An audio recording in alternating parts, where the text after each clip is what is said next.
that's the key, is shifting things much more towards efficient systems, non-polluting systems.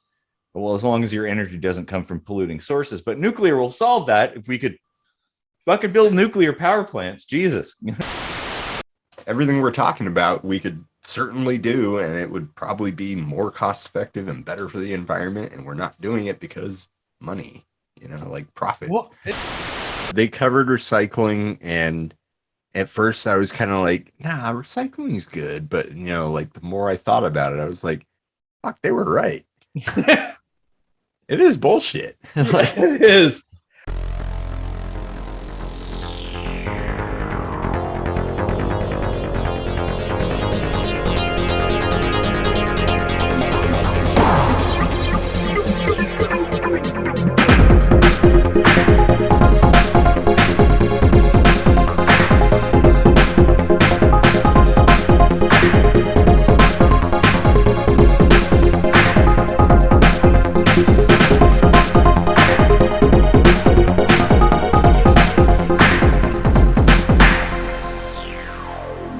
To another Kitchen Sink Microscopy. I'm Casey Rochford, and we would love it if you would like and share and subscribe to the channel. This channel, to be clear. Kitchen Sink Microscopy. Yeah. Not just any channel, our channel.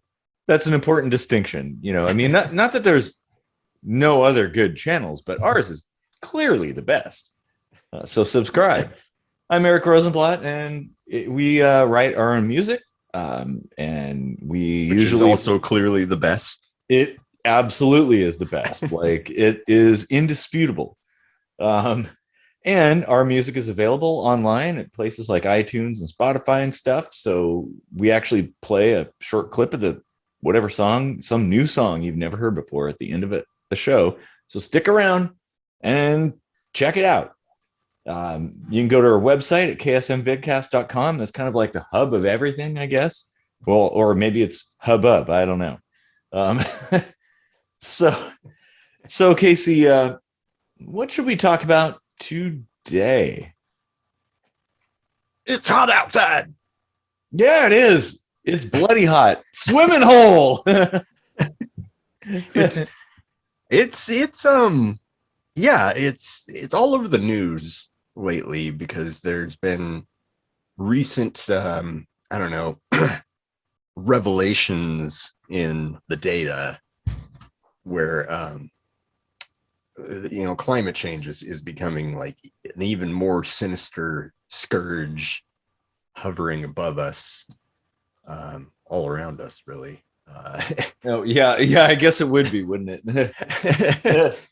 And we had one episode that was kind of related to climate change, but we've never really actually got in and talked about the data, the science, and the politicization of the whole thing, and I'll say we'll probably get into the latter, but the previous two, I mean, well, we haven't really researched anything for this episode, but we do generally don't. I mean, though you and I both have looked at all the data and stuff, so we can at least kind of generalize. Right. Yeah. I mean, we can certainly speak to a lot of the talking points that people have about, the whole cyclical nature of climate and stuff like that. But I mean, I guess the place to begin might be that, I think I sent you an article the other day about how at one point they were kind of hoping that, we could cut our emissions enough to prevent a 1.5 degrees Celsius increase. But now it's pretty much inevitable that we're going to have a 2 Celsius increase in some given span of time. I forget which. And that's major. It doesn't sound like a lot, but that's what I was going to say. A lot of people think about that and they're like, well, what does that matter? But that isn't it's not the same as weather from day to day and stuff. That's across the board temperature increase. Yeah. There's a big difference there. which is roughly like, I don't know, 3 Fahrenheit or something. Yeah, something like that. Something like that. I can't remember the I'm not so good on my head. conversions either. Yeah. It's the things that people don't really consider are all the small things, you know. I mean, look, we depend on this planet to survive, and there's a vast, diverse, biodiverse kind of ecosystem all over the place that is contingent on a homeostatic climate. Yeah, yeah.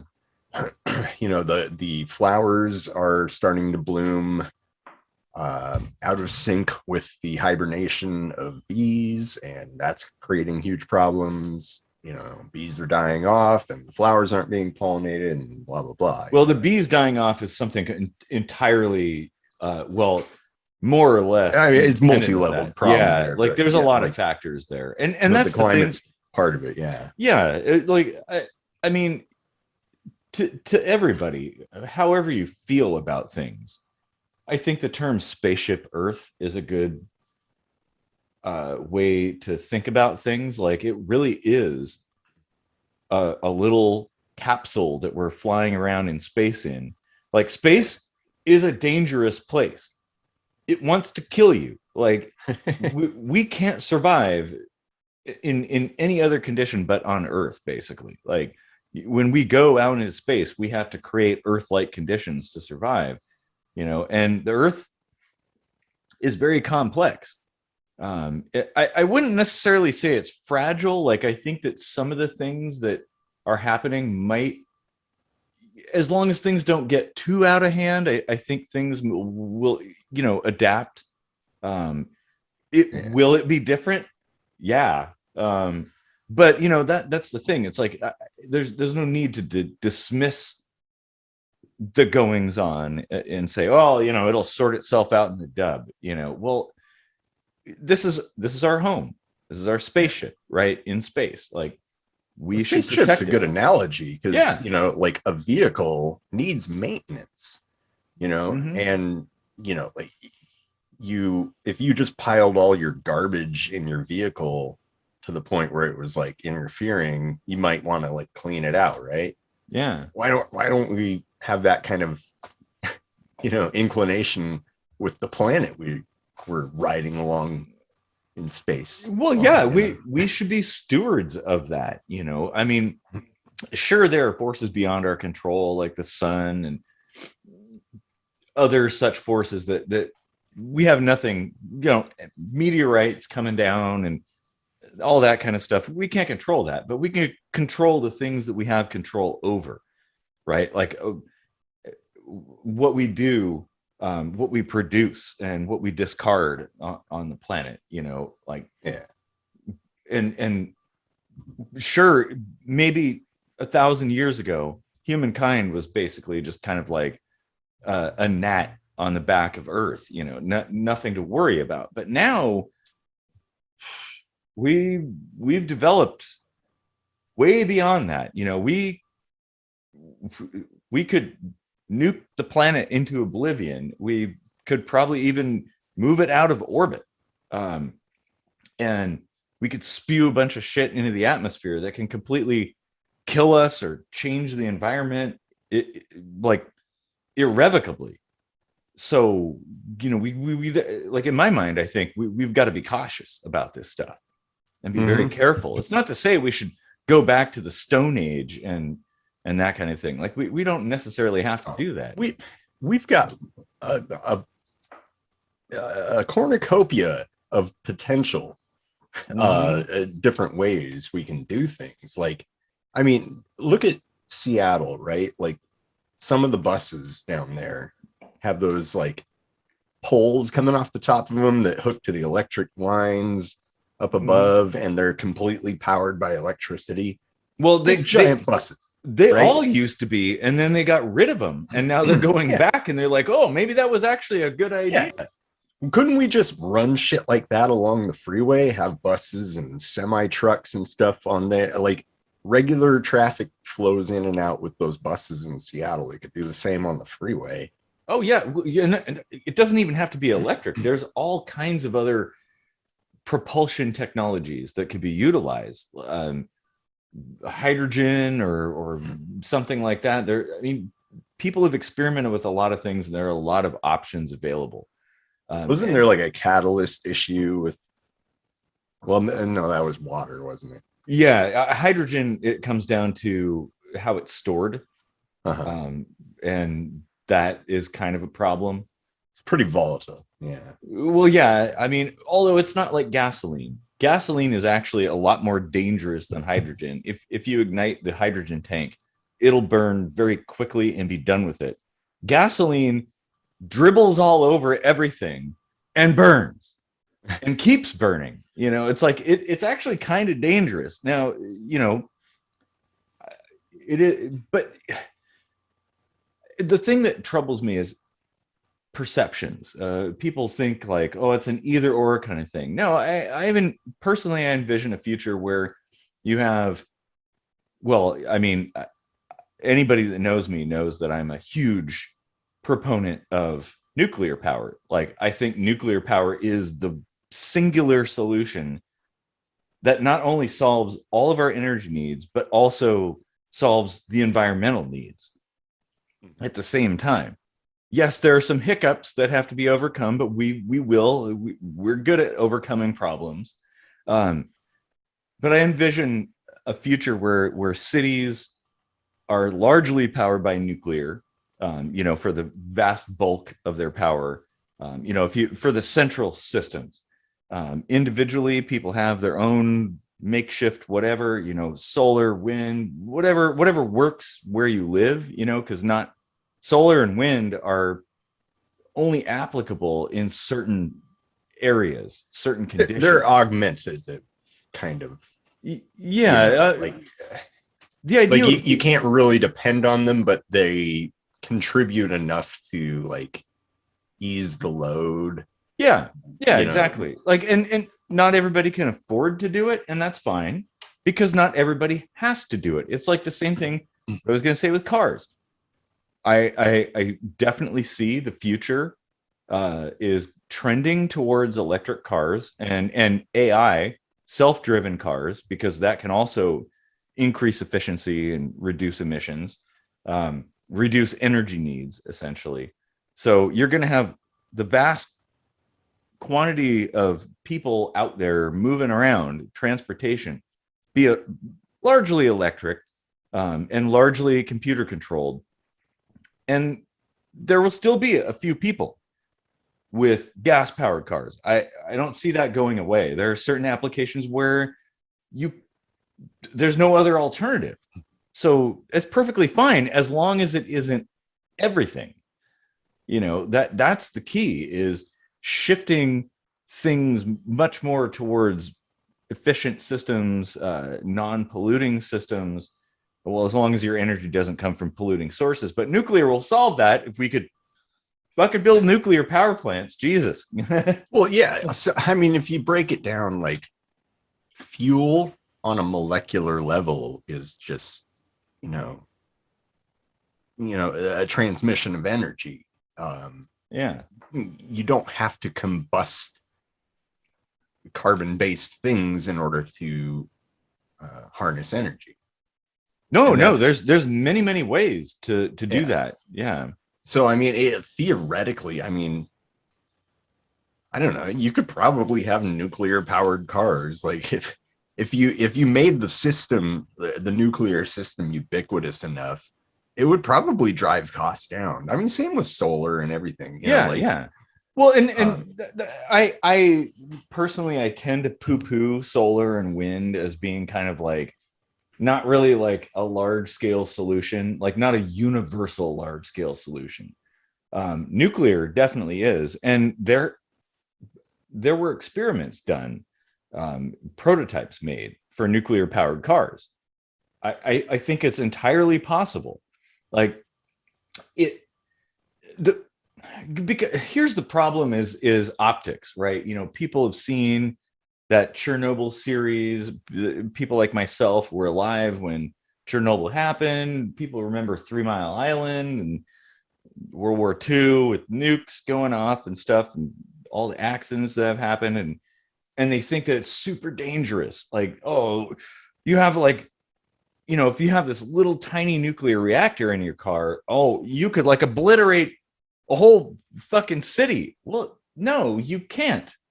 Like, it isn't possible. That the catastrophe that would happen from those kinds of things is much more localized, and not something to necessarily worry about, and definitely a lot more easy to mitigate those kinds of problems. So I don't see it as like a huge risk. Certainly there is risk, but there's risk in everything, and you got to weigh everything against each other. Like, okay, well, is Spaceship Earth going to die? Or might a few people get irradiated doing something stupid? Like, well, I don't know. I mean, I'm not going to weigh lives against things, but I think it makes more sense to go in that direction. Yeah.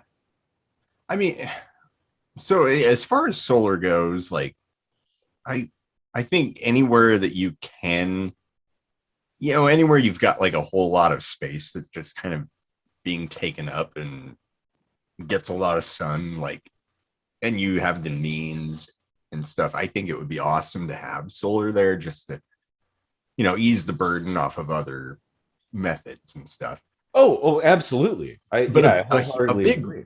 Big portion of that is roads. And I think you've probably heard of this. There was a proposal to have like solar roads, Yeah, I've looked into that, and there were problems. Yeah, my bullshit detector did go up a bit on that, because there's certain issues there. I mean, like, most of it was like costs, like return on investment sort of thing, Well, and like,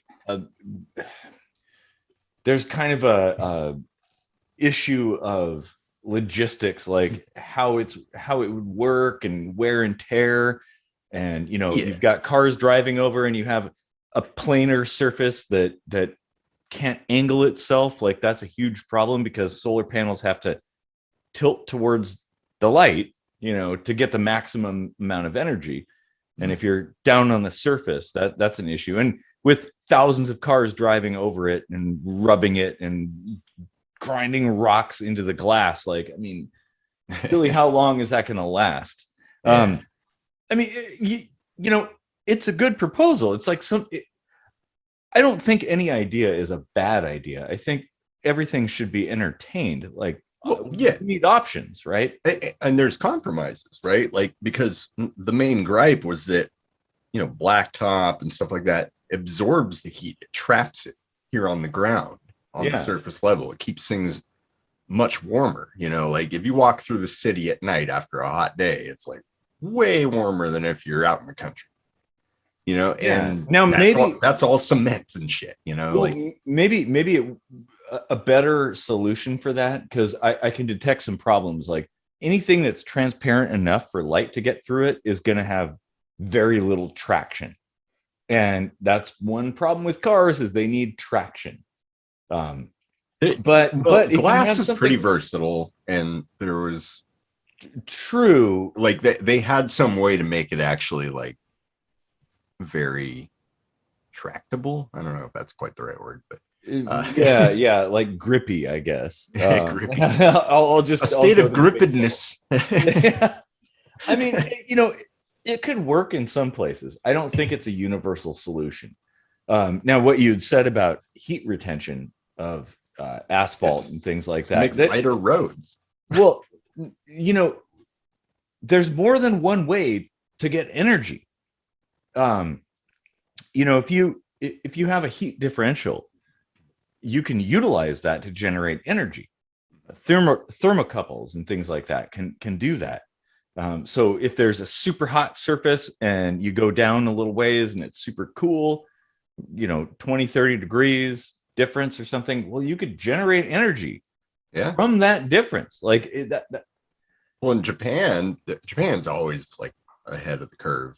They've yeah. got like turbines or something that like, the wind from passing cars like spins the turbines in the median Huh. and generates electricity. Well, that's kind of like regenerative braking in electric cars. Like, yeah, squeeze every bit of energy you can out of things. Yeah. Now, to a point, there's going to be a point where it'll cost so much to get that last little bit of energy that it might not be worth doing it. I mean, especially when you have options like nuclear. Like, I don't understand people who don't entertain nuclear. Like, it can produce so much energy for its footprint. Like, there is nothing that comes even close to that. All the coal factories and fucking natural gas factories and dams and all this stuff, solar farms and wind farms, like nothing can come even close to what a nuclear power plant can do. A teeny tiny little plant can produce megawatts of energy.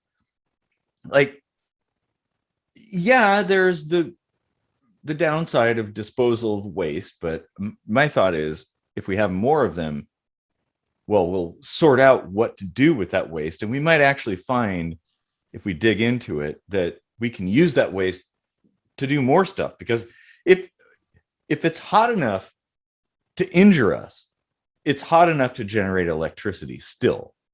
Maybe not in a big old power plant using the old systems, but there's still a lot of energy there. Heat is quite the issue so much as no, hot as in radioactivity. Yeah.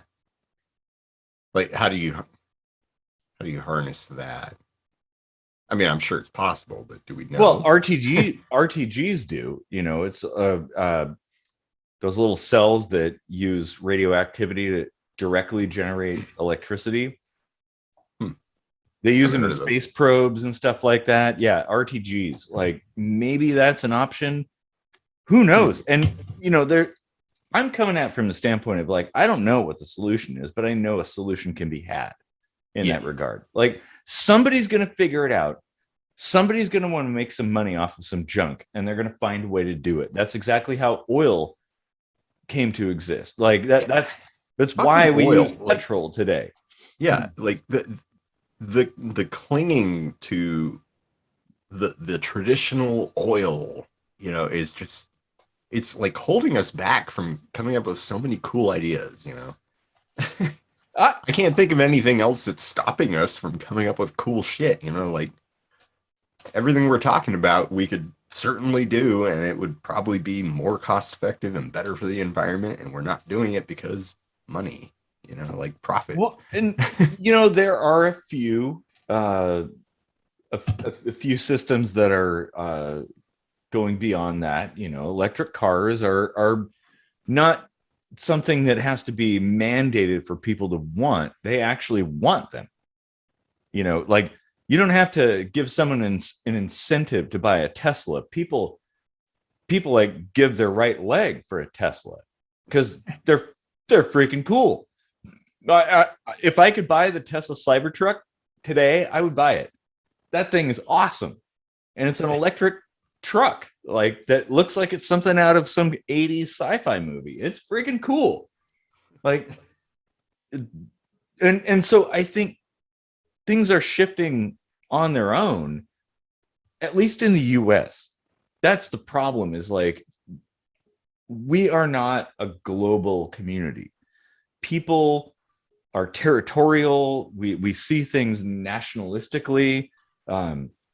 We see things country versus country, as opposed to like, hey, we're all on this planet together and we got to sort something out. So we could do everything we could do in the US and it wouldn't matter for shit.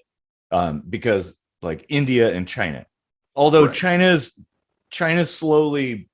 slowly making amends in that regard. They're certainly a huge contributor, of course, but as are we. We're certainly not like making big enough strides. But we can make all the strides we want. Like, we could be 100% carbon neutral tomorrow and it wouldn't matter for shit.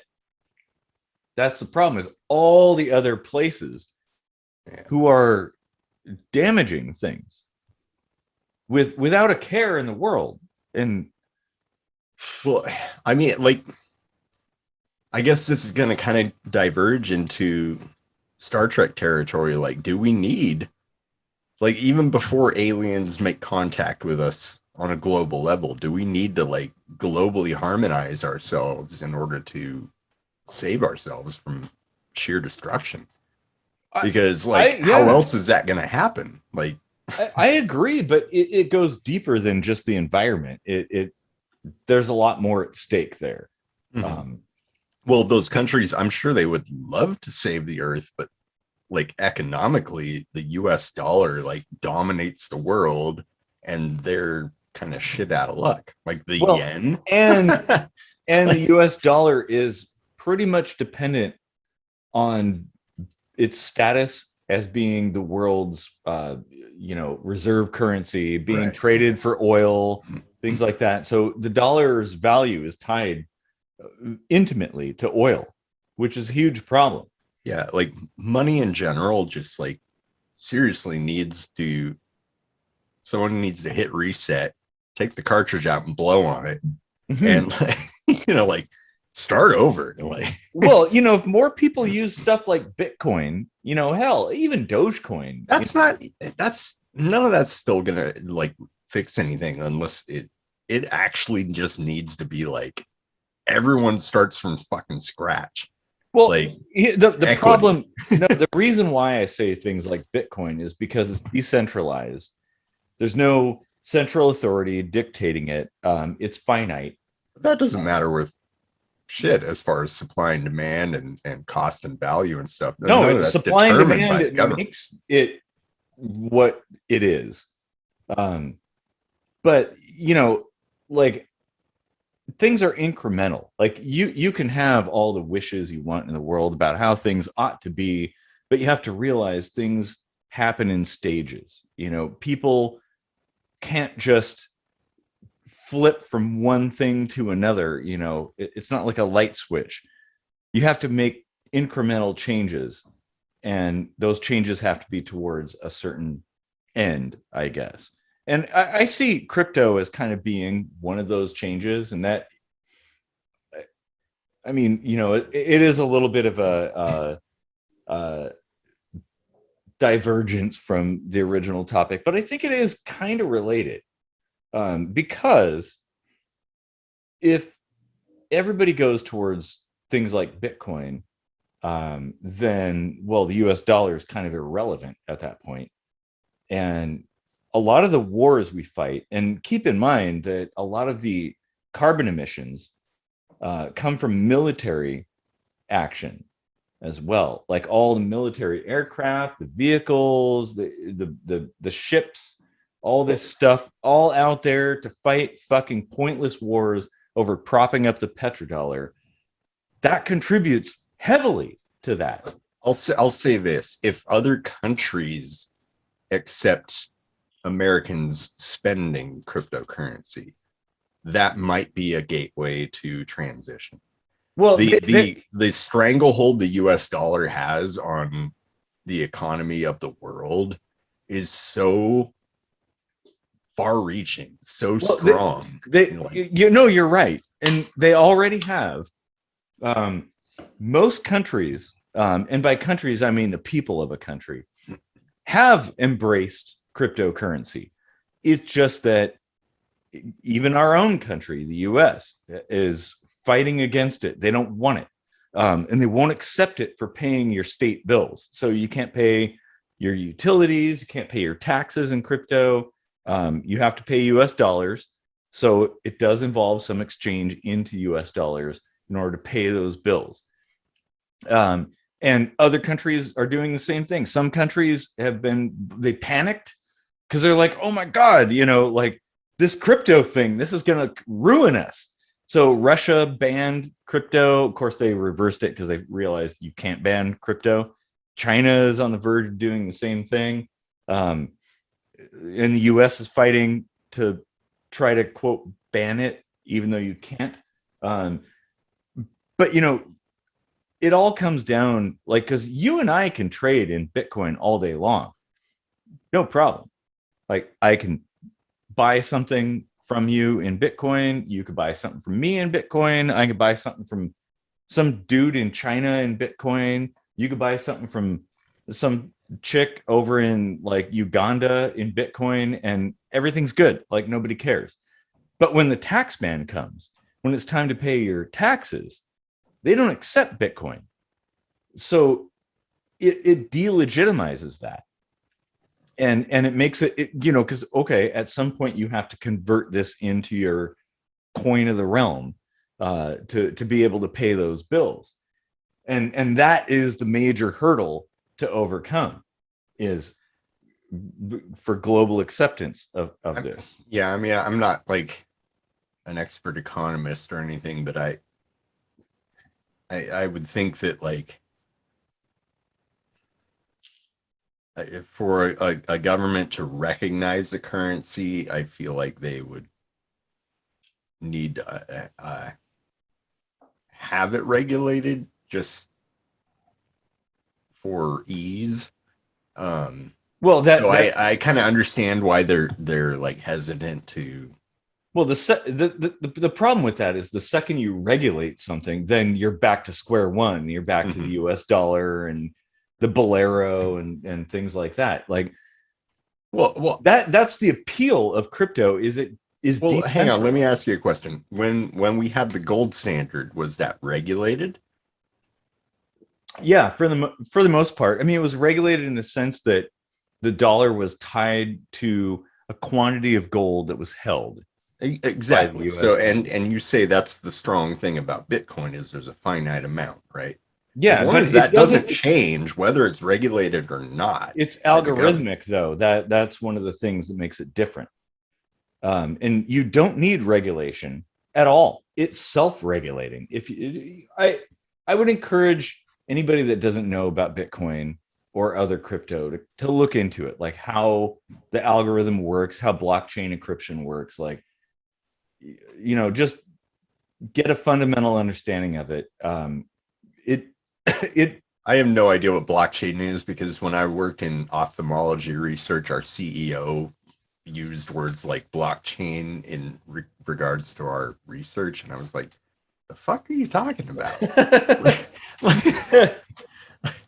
Well, does this mean something I don't think it means? Or well, it's math. All of it is based on math, but it's cleverly based in a way that makes it difficult or impossible to do anything nefarious. There's a system of checks and balances, and you say regulated. It is regulated. It's regulated by its own internal algorithm. It doesn't require state regulation because it regulates itself. Okay. And that's why it's a strong thing. I mean, look at the US dollar, compare the US dollar to one Bitcoin. What is one Bitcoin now exchanged for in US dollars? I think it's like $30,000 or something like that. It's like 4,000 or something. Oh, okay. Is it? Yeah.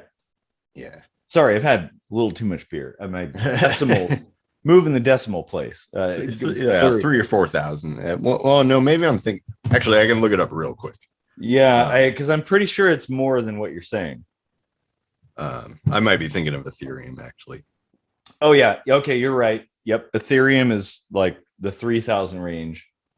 Bitcoin is much higher than that. Let's see.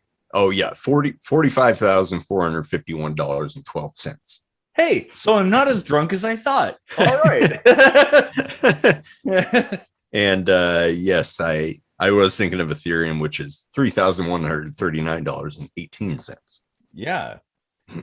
All right. So, yeah. Well, and I don't know exactly where we're going with that. Well, it's the buying power of other countries, right? India, China, they're poor countries in effect, because the US dollar cripples everyone. Well, and it Like does. if every other country in the world waged kind of a cold war against us and said we're all accepting Bitcoin and Ethereum and such as currency, and we're going to open our markets to people to buy from us individually, wholesale, nothing you can do about it, because it's Bitcoin. The US would have to accede to that. I don't know. Well, if it were big enough, for those, well, I would recommend looking up Gaddafi and Libya and what happened when Gaddafi suggested creating a gold-backed dinar for all of Africa to break them of their dependence on the US dollar. Yeah. Oh, and go back and look at the news reports from the time where they killed him. Yeah. So I mean, we're going to be one of those news reports like YouTube show is mysteriously killed. It's all right. I got an AK. I can handle it. Oh man, I'm a ninja. Well, between AKs and ninjas, I think pretty hard to beat. Yeah. or ninjas with AKs. Yeah, we don't have throwing stars. We have machine guns that shoot throwing stars. I think I have an idea for our next Halloween episode. But the thing is, like, trying to break out of this, and this actually nicely ties into climate change and like things, all, like, it goes into all of that. Actually, like, we know what should be done to fix the economy. Like, it's pretty obvious. Like, all you have to do is spend like 20 minutes on Google looking up how economics works and looking at how monetary systems work, and look up alternatives and stuff, and those who have proposed alternatives and what happened to them.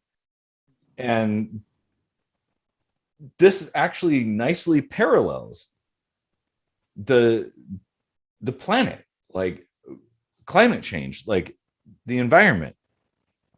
It's pretty obvious what needs to happen. I mean, okay, so I want to preface this with, just kind of just lay it all out there that I believe that humankind has definitely influenced the climate on the planet. Hands down, pretty obvious. Like, you can look at the data and it's pretty clear that we've made some blunders. I mean, any shred of common sense can put that together. Well, but I mean, if you want to be an evidence-based person, you can find the evidence. It's pretty clear. Now, I'm one who doesn't buy into the apocalyptic predictions of the future. I think maybe that's a little overblown, but I don't believe that's cause for, like, oh well, just shrug your shoulders and move on. Like, no, right. There's I don't think it's going to be as bad as people say, but that doesn't mean we shouldn't try.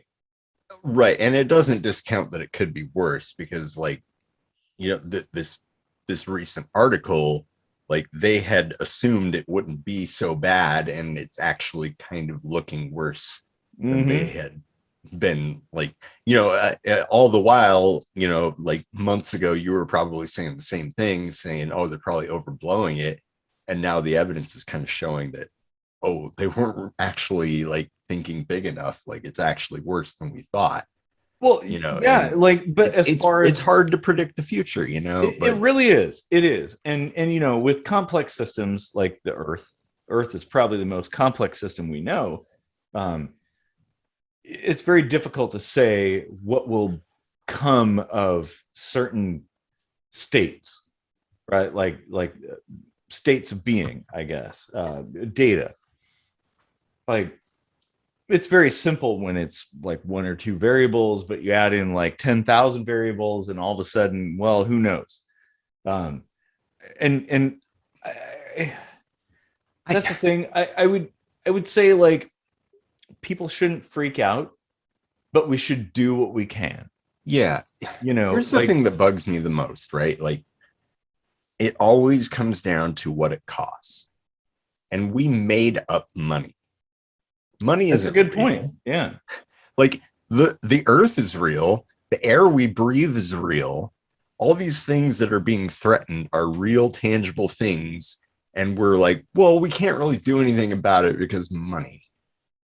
Well, now there's a material cost, as far as resources. Like, sure, we could build giant machines to convert atmospheric materials from one state to another, but it's like, well, how much stuff do we need to do that? Like, if you want to go off a scarcity of material, like the argument to stick with fossil fuels, which is hella finite, and we've like bled it dry, is, you're actually basically making an argument for switching to something else, yeah.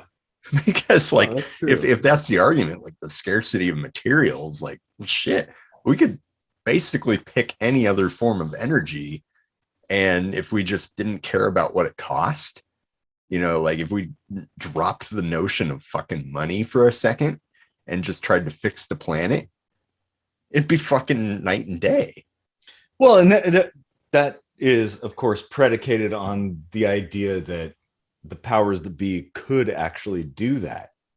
And they're not going to want to do that because the existence of that system is what gives them control and the illusion of power. Viva la revolution! Yeah, exactly. Like, it really does. So if they were to forego that illusion, to I guess open people's eyes for the sake of the planet, well, they would suddenly be irrelevant, and they don't want to be irrelevant, so they maintain that hegemony, I guess, that system. And so that's the quandary that we exist in. My thought is, the problem I have with it is that people are looking for, quote, leaders to solve problems. No, fucking solve it yourself. Be the solution, be the change you want to see in the world. Like, however small, make a difference. I practice what I preach. I have a compost bin outside. I produce very little garbage. I reuse and recycle everything. I buy used cars all the time, like repair everything. We got to talk about recycling at some point. Yeah. Which, oh man, that's an issue. Yeah. But it at least is something. Like, the concept is sound. The practices that we follow. Oh, well, the problem I have with recycling is you throw something in a bin, you think you've done your part for the planet. Right. No. No. It goes in a landfill. No, exactly. If you don't do it yourself, you can't verify that what you're doing is making a difference. Right. And that's why I like the DIY approach. And yeah, okay, not everybody's going to be able to, one person is totally not going to be able to change the world, but maybe, but if everybody started doing the same thing, like, we really would make a difference. And I have to say, I can change the world. Oh, we're gonna break into song now. A little Eric Clapton for you. Yeah, I'm not opposed to that. But there are people who talk a big talk, but at the end of the day, they don't walk the walk. They're basically pandering to people to make them feel good. And not going to break into walk this way. Yeah. Well, it's kind of like recycling. Like, oh yeah, you've got this bin, you throw it in the bin, and you think everything's fine. Like, no, it hasn't made a bit of difference. Like, you have to do it yourself. Yeah. The age-old saying, if you want it done right, do it yourself. And I think doing it yourself is really good because, one, you can verify that what you're doing is actually working, and two, you learn skills, like valuable skills. And the most important thing is sharing those skills with other people, showing other people how to do things, how to fix things, how to repurpose stuff, and encouraging other people to be more efficient. What bugs me is, like, here in Tacoma, like, they basically don't recycle anything anymore, but they'll like come down on you. Well, they create this illusion that they're going to dig through your trash and come down hard on you, but I don't think that's ever happened once. No, it hasn't happened. Yeah. But basically they just throw everything in the trash, and they're just like, we can recycle this, but it's too hard. Yeah. And so we're just not going to do it anymore. But you still need to like physically take it to some recycling place where we're just going to throw it a landfill anyway. And we'll charge you for that privilege, Yeah, it's like, what bullshit. Oh my God. Like, and that's one of the problems with the centralized system is it's the only choice. Like, I don't, in Tacoma, we don't have like an alternative. And if we elected to, let's say there was, and we elected to employ their services, well, we'd be charged for that too. There'd be some kind of fine or fee or something like, whoa, you're not using our recycling services. Like, you're supposed to take grocery bags back to the grocery store. I guarantee you they aren't putting them back on the shelf and like stocking groceries with them. No. So what do you think they're doing with them? In the landfill. Yeah. You're just adding like extra, like, oh, I'm going to take my car and burn some fossil fuels to go to Safeway and drop off these plastic bags so they can have a big truck come and get them. Yeah, exactly. And actually therein lies half the problem is the illusion that you're doing something. Yeah. Which placates you into thinking like, oh, hey, I put my stuff in the bin. I recycle, I go bullshit. Yeah. And you're not making a difference. Like, what? I mean, how much more harmful could you be? Like, that to me seems like an absolutely terrible way to do things. And, like, the fact is there are ways to make a difference. There are a lot of ways, actually, but they're discouraged. I know plastic bags end up in the landfill anyway, so use them to scoop cat litter into, and that I do the exact same thing. I at least try to put something to use at least twice.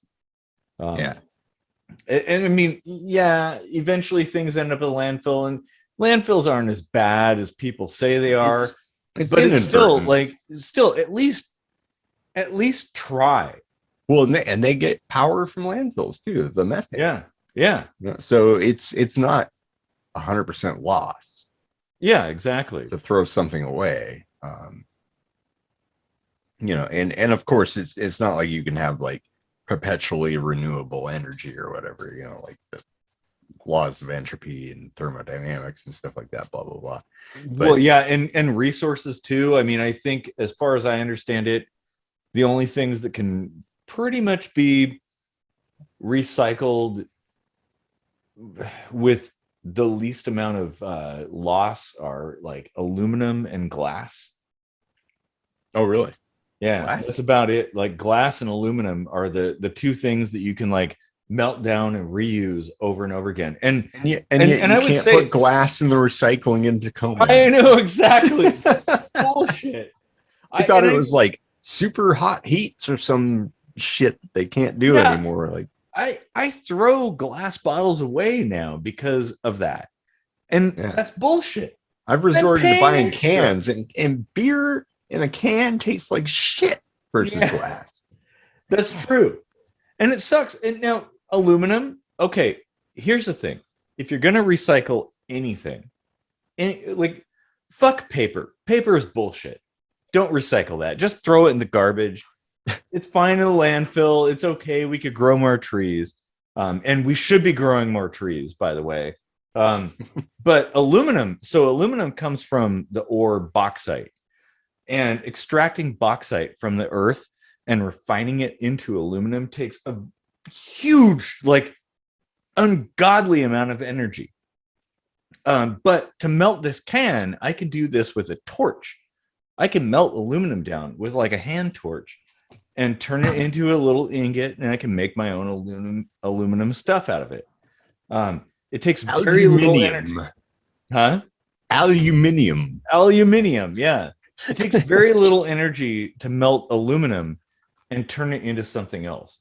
But to mine bauxite to get the aluminum is a lot more energy. So that, in terms of recyclability and the impact on the environment, like recycling aluminum is a good idea. And aluminum does not degrade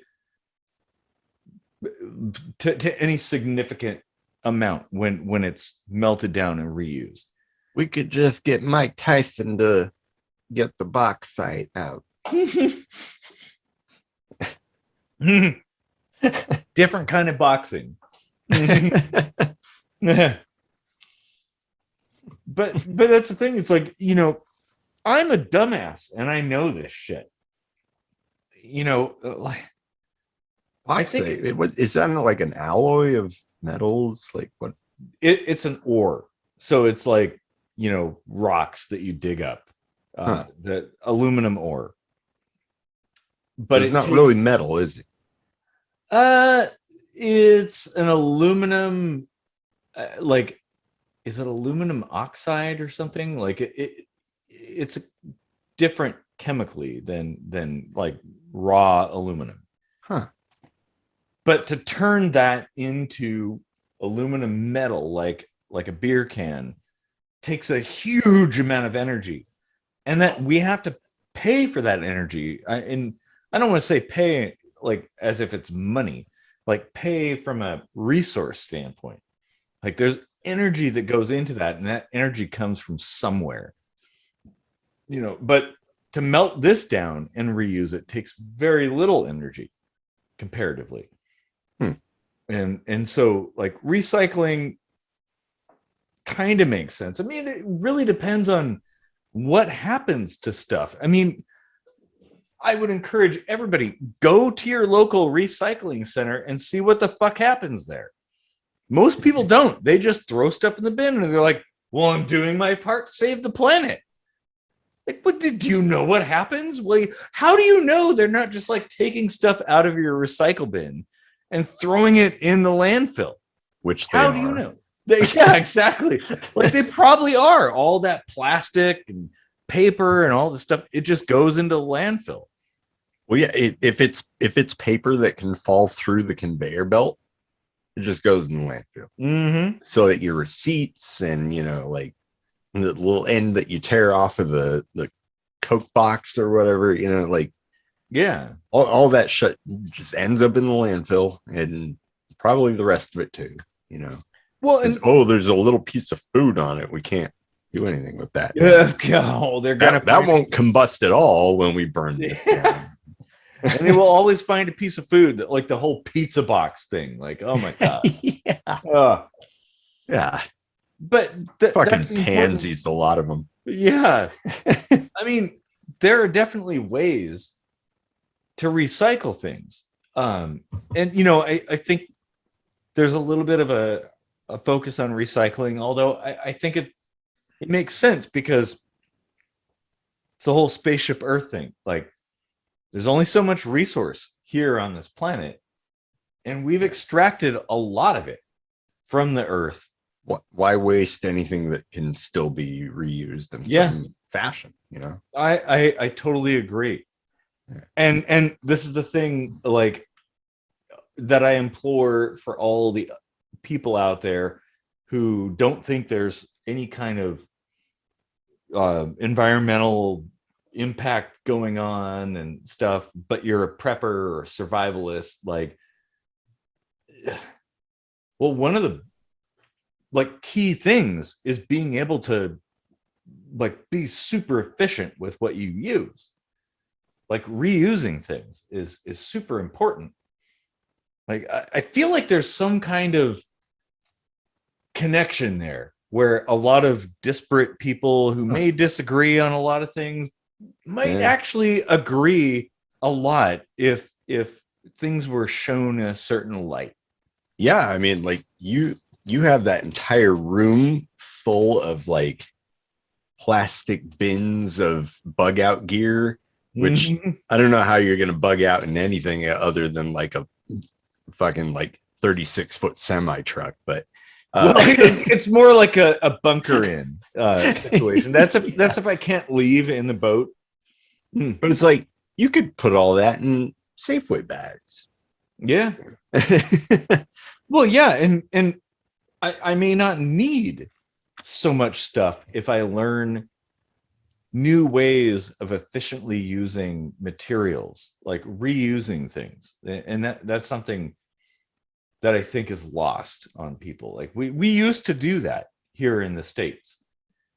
Like reuse things and recycle stuff like that was a thing long before the term recycling was like a term. Here's a novel thought. Maybe recycling centers should be like adjacent to homeless shelters. Oh, and just have people like come through and see what they can use. And, you know, like when you, oh man, you know, like needs muster the whatever the fucking saying is, when you need something, you get pretty crafty. Devil drives. Yeah.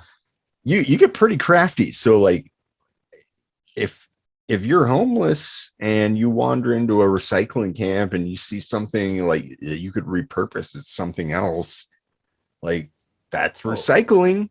Oh man, no, you're right. That is a really good idea. Let people pick through stuff. Yeah. Other people have discarded. Make dumpster diving like an actual like sanctioned event, you know, like here's a fucking treasure trove of shit that you might be able to repurpose. Here you go. You remember Joe and I like went through a dumpster at some store and it was full of boxes of cookware where like one piece was broken, but it was a complete set minus the broken piece. Well, we started a business off of dumpster diving. Yeah. Like, who cares? You threw it away. Let somebody else have at it and try to reuse it. No, it's a fantastic idea. Yeah. Oh man. Seriously, like there's more to recycling than like melting shit and reforming it. Like that sounds like a huge waste of resource. If it exists in a form that can be utilized in some other function, then it's like a net zero, you know, like oh yeah, like oh man, that no energy in, no energy out, it just does what it does. And like repurposing things, you know, old plastic bottles and stuff. And I guess that's reusing, not recycling, but I mean, like the concept, you know, they're interconnected. Yeah. Like it. I think that's a great idea. Like, why not? Why do landfills not let people come in and just pick things out they want? Seriously. I mean, like we used to dumpster dive and we found a lot of great shit. Yeah. Like, honestly, totally. like I don't even care. Like, I'm not ashamed at all that I used to go look through dumpsters for shit that I could use. I might still do that to this day.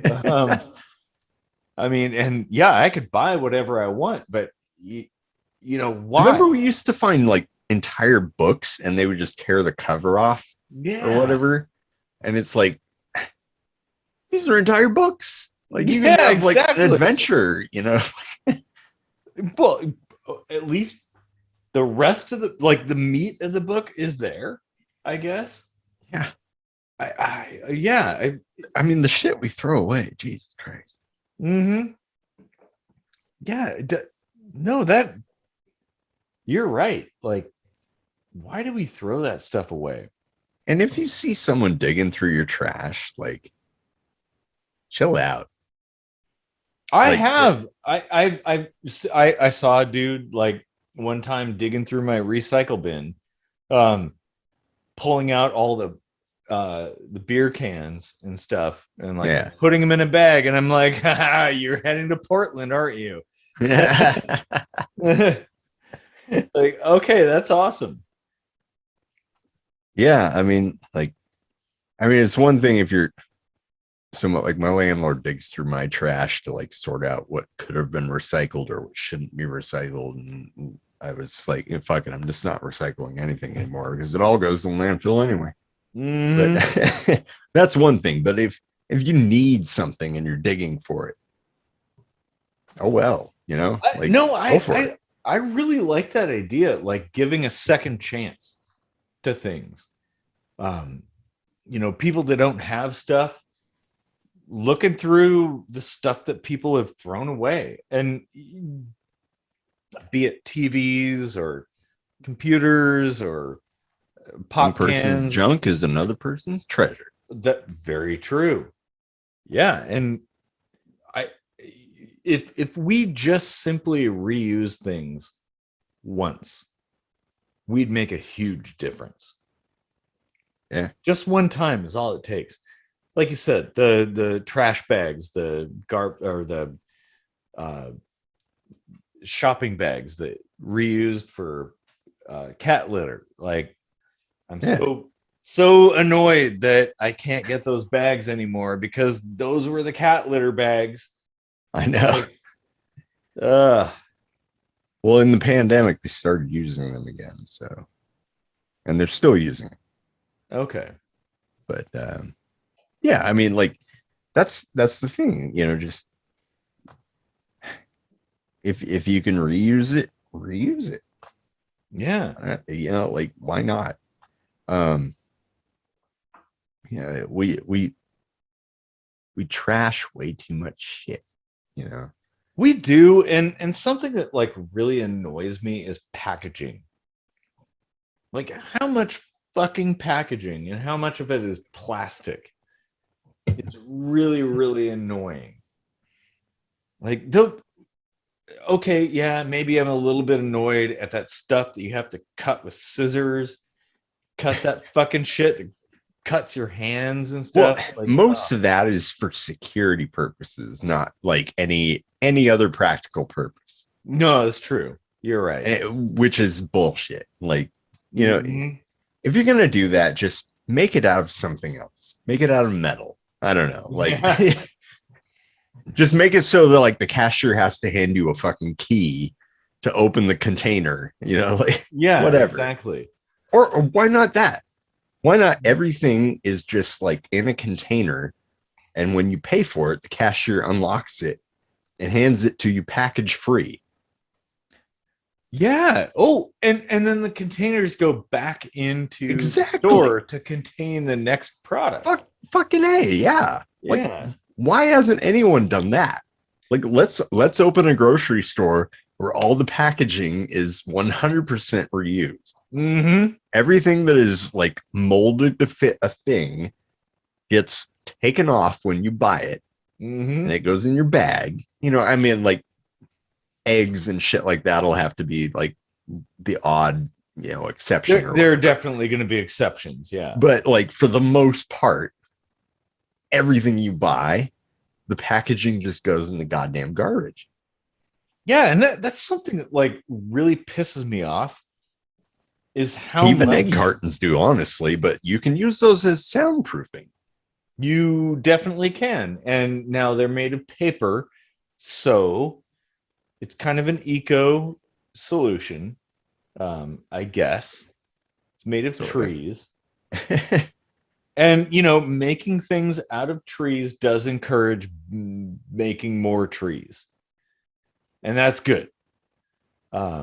But it takes way longer to grow them than it does to cut them down. Well, that's true. Yeah.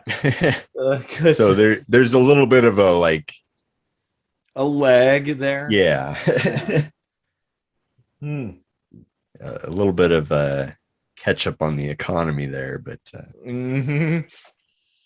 yeah, no, I like that idea. Like, you know, it's kind of like the Amazon, like just walk out with whatever you want and it just automatically gets charged. Well, why not just like sit in the line and have all the packaging taken off and it gets reused? Yeah. Like washed, sterilized, whatever it needs to be for food, but like reuse it.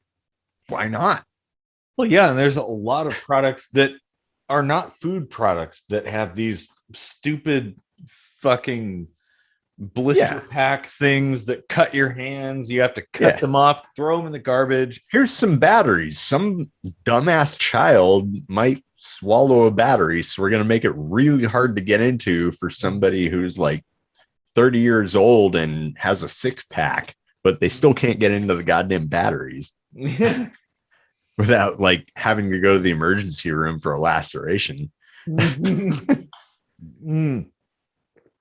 Oh man, let's end that nonsense. I agree. Yeah. Oh man. Whew. Yeah. And then that incentivizes paying cashiers more because they have extra things to do. They've got to remove the packaging, you know, like give them better pay, you know, like yeah, you're saving so much money on packaging. Like no, you're right. That would actually happen. Now that doesn't necessarily have anything to do with the environment. But it's a good point. Yeah. Oh man. Look at us solving the world's problems on kitchen sink microscopy. One episode at a time. We will. People are slowly beginning to discover the amazingness of this channel. I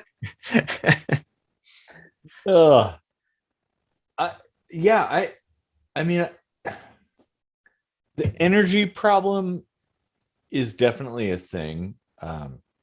Energy's harder, but like when it comes to like resources, you know, like reusing shit, recycling to the point where it's not like a net loss versus, you know, like energy or pollution or whatever.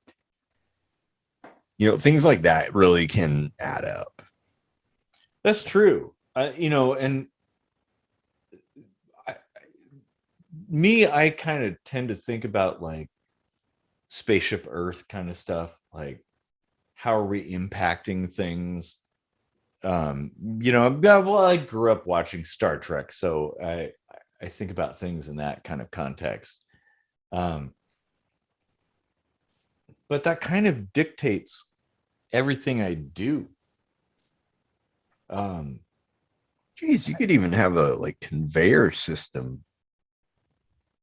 You could just like order what you want at the grocery store and it all gets like robotically placed on a conveyor. Like you used to do shit like this, right? Like yes, I worked in industrial robotics. Yeah. So it's possible, isn't it? Yeah. Like, oh yeah. Order fulfillment from robots. Yeah, totally. Don't even need packaging. All this shit just comes off of the shelf and it's handed to you because you've already paid for it. So there's no need to like protect it with like, you know, like harder than steel plastic. Well, your entire order could go into a tote that goes on a conveyor and comes down to you and you pick it up. A biodegradable tote. Yeah. Well, no, the important thing is the tote is reusable. Like the tote just gets emptied by you and then pushed back onto the conveyor to go back to be filled by some other order. Yeah. Like, I don't know why that can't be a thing. I mean, honestly, revolutionizing the way we do grocery shopping would be a huge dent. Yeah. I mean like we went from hunter gatherers to Safeway goers, you know, like Exactly. I mean, it's basically what everybody needs to survive. Everybody goes to the grocery store. Mm-hmm. Like everybody that doesn't live like 150 miles from a grocery store goes to a grocery store. And even those people go to grocery stores. Although Sometimes, yeah. they tend to be Walmarts. So I don't know if that counts as a grocery store. I mean, I guess. It's in the Walmart, but yeah. Yeah. I mean, really, like just things like that seem small are actually really huge when you consider how many people depend on it. Yeah.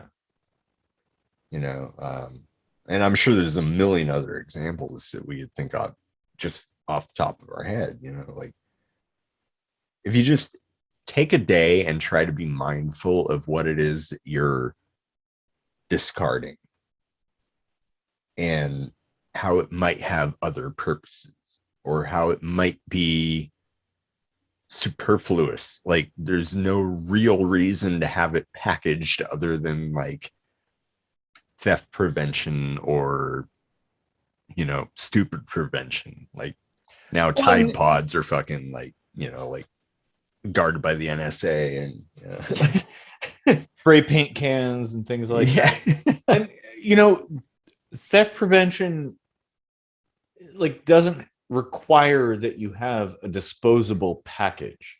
Right. That's the thing. Like you can reuse that. It doesn't, sure, it has to be robust. But you don't have to throw it away when you're done with it and start anew. Mm-hmm. Like, oh man.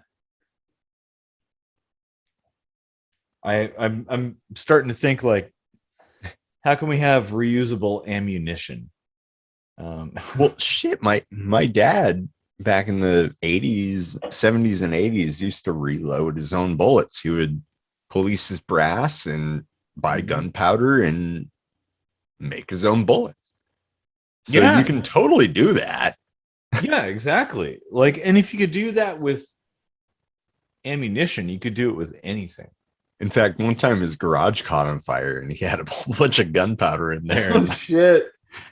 The fire department showed up and they put the fire out and they were like, why didn't you tell us you had gunpowder? And he was like, well, it wasn't, you know, there was no lid on it. And they were like, oh, okay. Wasn't he the same guy who got arrested and was like, would you believe? Like, Wouldn't you believe my foot slipped off the brake and hit the gas? Oh man. You gotta be from the fucking 1960s to understand that. Yeah, you definitely do. And your dad. Or 1980s reruns. Yeah. You should have him on the show one day. Yeah, I agree. Oh man. But yeah, like I think like recycling is important. But not when you just do something because you're expected to do it, or not throwing shit in a blue bin, but like actually recycling something. Yeah, if you yourself have not taken something apart and turned it into something else, you're not truly recycling. Yeah, I mean, mean, that's the kind of thing I encourage everybody to learn how to do.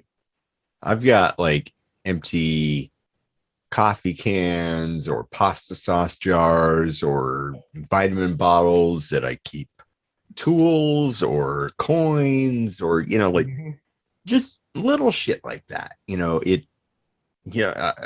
they hold things very well. So why not use them to hold things? Yeah, and that's the whole point is like, if you reuse something once, think of the resources you've saved. Like, how much energy is required to build that coffee can or that package that you've thrown away. Like, how much energy does it take to do that? Like, if you reuse that just once, just one time, find another use for it, you negate all of that energy use. Well, there's another idea. Why have this like molded plastic fit to one goddamn shape sort of shit, right? Like, why not put everything in a goddamn jar that you can put pretty much anything in? And good point. And just actually, no, you're totally right, because a lot of the packaging is just to hold it until you get home, or to prevent theft or something like that. Or when the box is probably better than a jar, because squares can like stack and stuff. Well, it depends on what you're buying, I guess. Yeah. But like, once you've extricated your product from the package, dome holds a surprising amount of space. Speaking of climate change, the heat dome. Oh man. But yeah, like, once you've extricated your product from the package, we're inclined to discard that package. Just throw it in the bin, throw it in the recycle. Like, oh, it's plastic, it should be fine. Like, yep, everything's good here, nothing to see, move along. Like, no, like you said, a lot of things end up in the landfill. And we will find excuses to put it in the landfill. Like, there's plastic, they have those little like recycle insignia things with little numbers in them. And those numbers indicate, those numbers are basically there to say how much your government gives a fuck. It's like they're all recyclable, depending on how much your government gives a fuck. Yeah, so do it yourself. Find a way to recycle it. Yeah. The people who cut apart soda bottles and water bottles and stuff, and like do their own 3D printing filament out of it, like, mad respect, man. Like, I love that shit. That is cool. Well, that is next level. But a lot of people won't go that far, and it's like, if you really care, you'll go that far. It's like, imagine if Spaceship Earth, right? Like, there's a hull penetration, and the vacuum of space is like getting pulled into our spaceship. What are you willing to do? I don't know. Our friend Joe and I in high school, this is still buried somewhere in Point Defiance, but we built a rocket out of Budweiser cans and Budweiser box fins. That was some good recycling, and it's a rocket. Yeah, it can go into it can go really high in the sky. Good. Probably about as far as like a 4-stage Estes rocket, maybe. Actually, in our astronomy class, Mr. Swint, he was so cool. He was a stoner. He was like 27 and like married a student that was like 19 years old. And okay, that's cool. And okay, and no, wait, that wasn't cool. Yeah, he basically just let us go play pool, and he was like, "Can you be back by 2:05?" And I was like, "Yeah." He's like, "You got a rig?" I was like, "Yeah." I was like, "All right, let's be back by 2:05." And he was just really laid back. But for astronomy, we had to build rockets, and we built a rocket out of Budweiser cans and built the fins out of Budweiser,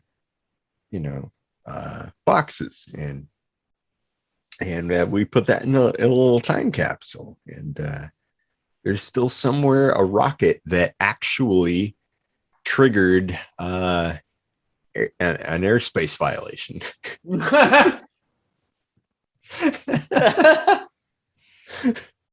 Yep, that was me. Well, if you don't do that, you're doing the United States wrong. government was like, we registered something in the no-fly zone. Well, have you heard of the Radioactive Boy Scout? Mm-mm. So that's a guy who built his own breeder reactor in his own backyard back in the 80s. So yeah, I got a lot of respect for that guy for having done something amazing. And yeah, people be like, Positron, man. whoa, it's like it's so dangerous. Like, yeah, it is dangerous. A lot of things are dangerous. But maybe he was onto something. Maybe that's something everybody should be doing, building their own breeder reactors in their own backyard. He set the precedent, so go out and do it yourself, I guess. I'm not a breeder anymore. I'm sterile. So I wish I was. I got just the fix for that. No, I'm not. No cancer, thank you. Man.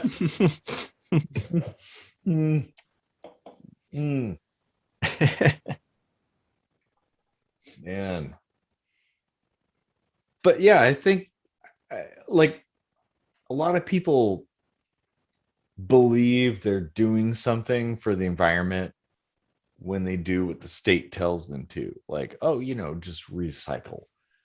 Oh, just throw this stuff in the blue bin and everything will be good. You're making a difference. Like, no, you're not. It's going to a landfill. If you really want to make a difference, I would highly recommend people go to their local recycling center and witness how it works. And if your local recycling center is averse to you visiting, be skeptical. Be very skeptical. It really is kind of a placation sort of thing. It kind of is, yeah. Like there are way better ways to do things. Like, we want recycling. Okay, here's a blue bin. We're just going to take it and throw it in the garbage. But, you think you're doing something good for the environment. Well, and Penn and Teller did touch on that. Yeah. With their recycling episode. Penn and Teller's bullshit. Yeah, yes. they covered recycling, and at first I was kind of like, nah, recycling is good. But, like the more I thought about it, I was like, fuck, they were right. It is bullshit. It is. Oh, that's one of my favorite series. Oh, love that series. I mean, like, I feel in some ways our show is kind of predicated off of what they started, Yeah. Like exposing shit for what it really is. Like, yeah, and like dog and pony show. Conversing about it and stuff. Yeah. Oh, Penn and Teller's bullshit. Like, I fucking love that show. We'll have made it when we have Penn and Teller on the show. Oh yeah. And we get Teller to talk. Yeah. I was gonna say we'll only have we get Teller to quote Red Dwarf. And I was gonna say it's a very one-sided conversation with Penn and Teller. I mean, because Penn, he's a gabbler. Teller, not so much.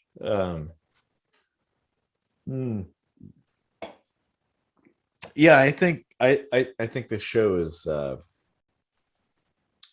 owes a lot to that show. Yeah. Man. That was on Showtime, right? Yeah. Maybe we'll be on HBO, Showtime maybe. Yeah, that. Yeah. That's right. Kitchen Sink My Crust could be on Showtime. Oh, sweet. Well, that would be so cool. It'd probably have to be, considering how often we cuss and talk about, oh yeah, dropping loads on glasses. Well, as long as they don't try to tell us what to talk about, I'd be okay with it. Like, all right, you want to give us a platform, like, fine, but don't tell us what we're gonna talk about, like, because that smacks of totalitarianism. Yeah, we talk about everything. We are the alpha and the omega, and the kitchen sink microscope.